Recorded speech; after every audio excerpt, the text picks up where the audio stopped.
भाई सबसे पहले तो मैं धन्यवाद करूंगा आदरणीय जयंत चौधरी जी का, जिन्होंने मुझे आदरणीय से कार्यकर्ता को बड़े संघर्ष के साथ मैं यहां तक पहुंचा हूं और उन्होंने इतना बड़ा सम्मान मुझे जो देने का काम किया, ये मेरा सम्मान नहीं है, ये उस गरीब वर्ग का सम्मान है जो हमेशा अपेक्षा करता है, उम्मीद करता है सरकार से, उस वर्ग का सम्मान है।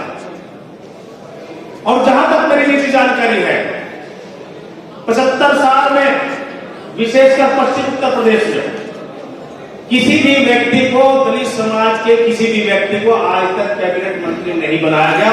इसका पूरा श्रेय आदरणीय जयंत चौधरी जी को जाता है, आदरणीय हमारे माननीय मुख्यमंत्री जी को जाता है, आदरणीय हमारे प्रधानमंत्री जी को जाता है, उनकी सोच को जाता है।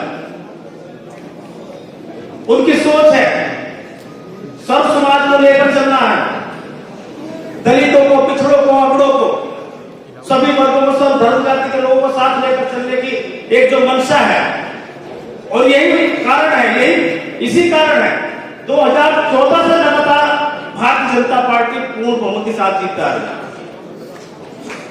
हम लोग संघर्ष करते थे, राष्ट्रीय लोकदल के लोग, आप लोग भी साथ में, जो भी टक्कर थोड़ी बोल रहे थे वो हम ही लेते। अब हम भी इधर को दिक्कत तो है,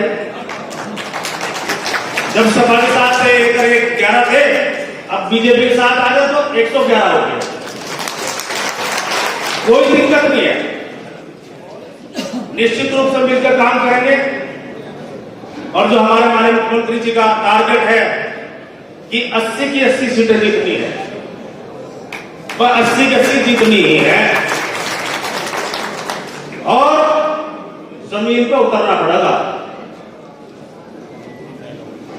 ओवर कॉन्फिडेंट जो होता है चुनाव में, अति आत्मविश्वास, वो चुनाव हो या कोई भी कार्य हो, उसमें हमेशा घातक होता है।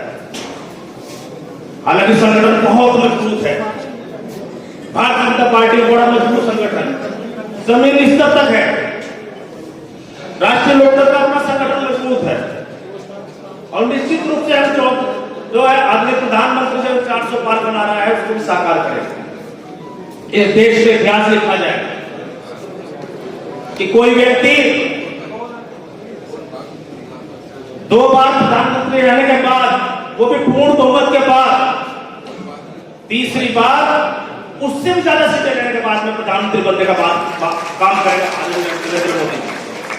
सबके सहयोग की आवश्यकता है और भाई मैं तो आप लोगों को विश्वास दिला सकता हूं, हमारे राष्ट्रीय लोकदल के कार्यकर्ता और भारतीय जनता पार्टी के कार्यकर्ता, पक्ष विपक्ष रहता है, उस समय रहा, हम लोग पक्ष विपक्ष में थे, आप लोग सत्ता में थे, हम अपने मुद्दे उठा रहे थे, आप लोग अपना काम कर रहे थे, आप भी जनता की सेवा कर रहे थे, हम लोग भी उन्हीं के मुद्दे उठा रहे थे। आप मिलजुल कर वही मुद्दे हम सब लोग सरकार का प्लेटफॉर्म पर खड़े कर, ये मौका हमें मिला, ये मौका दिया है आपको, चाहे वो कोई किसानों का मुद्दा हो, नौजवानों को, दलितों का, वंचितों का, पिछड़ों के, अनेक कोई दिक्कत नहीं है। और विकास की अगर हम बात करें, जब से भारतीय जनता पार्टी की सरकार देश में आई, उत्तर प्रदेश में आई, मुझे पता करता तो नक्शा बदला हुआ नजर आता है। उसका पूरा श्रेय आदरणीय केंद्रीय मंत्री जी को जाता है, उनकी टीम को जाता है, उनके संगठन को जाता है, जो सभी के मार्गदर्शन से उन्होंने काम करने का काम किया। नेता वही अच्छा होता है जब कार्यकर्ताओं का मार्गदर्शन प्राप्त करके उनकी मंशाओं के अनुरूप काम करता है, तब कार्यकर्ताओं को मजबूत मिलती है। तो बहुत अच्छी तरीके से काम हुआ है, विकास के काम में कोई कमी नहीं, किसी वर्ग के, किसी समाज के सम्मान में कोई कमी नहीं। और राजनीति में यही अपेक्षा करता है व्यक्ति, कार्यकर्ता यही अपेक्षा करता है, जो व्यक्ति राजनीति करता है, राजनीति में भाग लेता है, इस चीज में वो यही अपेक्षा करता है कि मेरा सम्मान हो, मेरे वर्ग का सम्मान हो, मेरे सब लोगों का सम्मान हो। और आज इस एनडीए की सरकार में, इस एनडीए के गठबंधन में छोटे से छोटा वर्ग, उसको भी सम्मान देने का काम किया।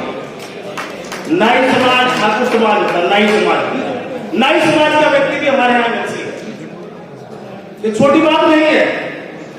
विधानसभा में उनकी संख्या कम हो सकती है, लेकिन उनको विधान परिषद भेजने का काम किया जाता है। जो सम्मान दलितों को, पिछड़ों को जो मिल रहा है एनडीए की सरकार में, वो उससे पूर्व कभी नहीं। इससे पहले की सरकार भी आप लोगों ने देखी है, समाजवादी पार्टी की सरकार देखी है। आज कुछ भी कहते घूम रहे हो, लेकिन किसी में छिपे नहीं है। दलितों के लिए उन्होंने कितना काम किए ये जानते हैं दलित समाज के लोग। तो आज अगर इतना बड़ा सम्मान दिया है तो ये हमारे नेताओं का तो ही आशीर्वाद है, उन्हीं को श्रेय जाता है अगर अनिल आज आप लोगों के बीच में कैबिनेट मंत्री के रूप में बोला। और मैं आग्रह करूंगा सर्व समाज के लोगों से, बिना किसी भेदभाव के, सारे भेदभाव खत्म करके अपने आदरणीय नेताओं के आदेश और निर्देश मानकर जो फैसला उन्होंने कर लिया उसको, उस फैसले को आदेश मानकर हमें अपने प्रत्याशियों को यहां से जिताकर भेजना है। ये आज हमें संकल्प लेके जाना चाहिए। एक समन्वय बैठक हमारे कार्यकर्ताओं की हुई और मैं अपने विशेषकर अपने हमारे समाज के, दलित समाज के बहुत सारे लोग यहाँ आए हैं, मैं उनसे भी आग्रह करना चाहूंगा कि बहुत बड़ा सम्मान आपको दिया है एनडीए ने और आदरणीय जयंत चौधरी जी ने। अनिल का ही नहीं, आपका भी रोम रोम करतार किया है, छोटी बात नहीं। इसे उतारने का काम करना, लोकतंत्र में वोट के माध्यम से ही होता है सब चीज। 24 का चुनाव हमारे सब पर 1-2 दिन में नोटिफिकेशन होने जा रहा है, तो मैं विशेषकर अपने दलित वर्ग के लोगों से कहूंगा, कहीं हम पहुंच पाएंगे, कहीं नहीं पहुंच पाएंगे। क्षेत्र बहुत बड़ा है, अधिकतर आप लोगों के बीच में रहेंगे, पूरी कोशिश करेंगे आप तक पहुंचने की।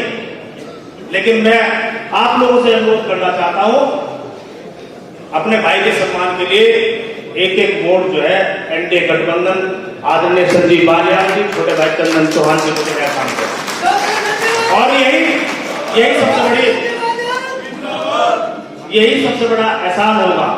तो मैं ज्यादा न कहते हुए, क्योंकि काफी समय हो गया है और बहुत सारी बैठकें लंबी बातें तब भी होंगी, चुनाव के समय ज्यादा लंबी बात नहीं करनी चाहिए। और तो मैं तो अपनी बात को यही सब विराम करूंगा और पुनः आप लोगों को धन्यवाद करते हुए और चुनाव में बड़ी मजबूती के साथ में उतरने का काम करें। लेकिन एक बात जरूर कहूंगा, बैठक में शुरू से ही देख रहा हूं कार्यकर्ता सब जिम्मेदार बैठे हुए हैं, लेकिन जब नेता बोल जाते हैं कि हौसला अफजाई होनी चाहिए। तालियों की बहुत कमी है। सुनसान सभा, सुनसान रास्ता दोनों खतरनाक हो।